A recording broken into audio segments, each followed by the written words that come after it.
what they really want to hear you say is, well, I would do an investigation as to the problems that our people in the shop have. What are the defects that we have when they come out? I would do customer surveys, and I would talk with our marketing group or in the head office to see things. So they want to hear what you're going to do to come up with an answer to figure out how to build a better machine. So that's what's important. It's not the answer; it's the way you get to the answer. So that's a very important thing when you're interviewing for PM jobs. And they want to see that you understand the big picture. It's because we've talked about before, program managers need to get it. They have to understand all of it. They have to understand business needs and the engineering needs. So you don't want to go into the interview and come across as just being a super technical person, that you understand everything about C++ and about all the protocols that are being used and networks. That's all well and good, but the interviewer wants to know that you understand what the business needs are, or at least understand how to find out what business needs are. They want to, and that you understand those kinds of objectives. What is a successful product? So if somebody asks you, okay, well, what is a successful product? What would define success for you? And you could say, oh, there's no bugs. Well, that's a pretty narrow definition of success. It's we're making a lot of money from the product. That's really what matters. The bugs is kind of completely irrelevant, actually. So, so these are the. That explains a lot. Yeah. So, well, the bugs could be relevant in the standpoint if it would detract from making money. So that's where the bugs would be relevant.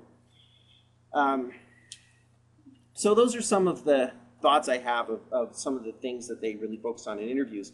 Now, there is one part of interviews that I can't really help you much on. And that is, and I've seen this, it's become more and more the case, particularly in the recession, it's become even more so, that groups can become extremely picky on trying to get people who have direct experience in that particular thing they're working on. And if you don't have that experience of working with that particular thing, I can't help you. I mean, and if that group at Microsoft has decided that's what they want, then I don't know what to do. I can't give you any more help on that other than do your best on boning up on that technology or something. And as we can talk about in Q&A or whatever, before you go and interview for any of these jobs, you should have done some networking to contact other people in the company. Now, I'm even willing to help with doing some of that, so you could try to learn what their concerns are. And if you do hear that group really is concerned about some really deeply technical things or something, then you should do some reading about it to try to know about it before you go in there.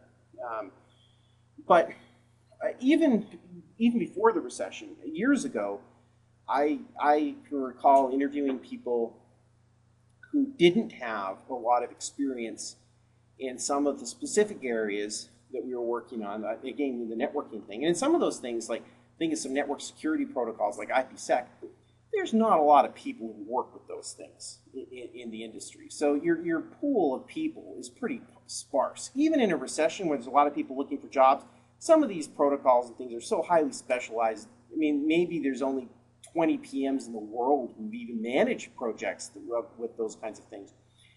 But I can remember doing some interviews a few years ago where I would interview somebody who I thought would be a pretty good program manager, but the end conclusion was, well, we want somebody who has more experience in this thing. And I can think of specific examples where I think we made big mistakes. And we hired somebody who had the specific experience, but they really weren't a good program manager. And so I think that's a very short-sighted view myself, to be really focused on when you get so specific on the technology. Because I think if you're a good program manager, you can likely, if you've got, the most critical thing is to be good at all the program manager skills. And then you can bone up on the technology. You're not the guy who has to build this stuff anyway. So, although, I mean, even at Microsoft, as I said, there's huge variances between different program managers. And there are some that are very technical and some who could likely go and write the code themselves. And actually, I've seen that backfire. I've seen some program managers who would just decide they were going to write the code. And they start going writing code. but then they're not really managing the project all that well. They're actually now in there doing stuff, but your job is to keep all these balls moving and stuff. And now if you've got you're up to your neck in just making sure the code is done, then it's really hard for you to have a successful project too. So that is my presentation, and I have an appendix with a bunch of information here. Although the links don't help you in the handout, I will give the actual PowerPoint deck to Lynn and to Christy, so I assume they can distribute it to everybody, and you'll have the links. I've actually written an article on my blog, Surkan.com, just my name.com, and that this whole presentation is based off of. It even has the same title, and so you can go look at that, and all these links are there too in that same article. You can go and look at that, and I will put in a little plug that I am betwixt jobs myself, and I'm looking for product management and program management roles, and I really love helping figure out how to build the right product and understanding markets and customers and making sure that, and understanding what the product strategy should be. So I think that's likely more on the product management side for most companies, and that's what I really, really love doing. But it's interesting, even though I'm looking for a job, I'm also hiring. I've been out there trying to find volunteers to work on an equity basis to make some prototypes for some website ideas that I have. So I've been working. I was just going to the UW website today, and I was going to try to post some job listings there, kind of like intern thing. And I even went on Craigslist yesterday, putting things up there. I get all these offshore people offering to do work. So anyway, I'm keeping. I think I've never been busier than I have been since when I was all those years at Microsoft. I've been busier than ever recently. So that is my presentation. And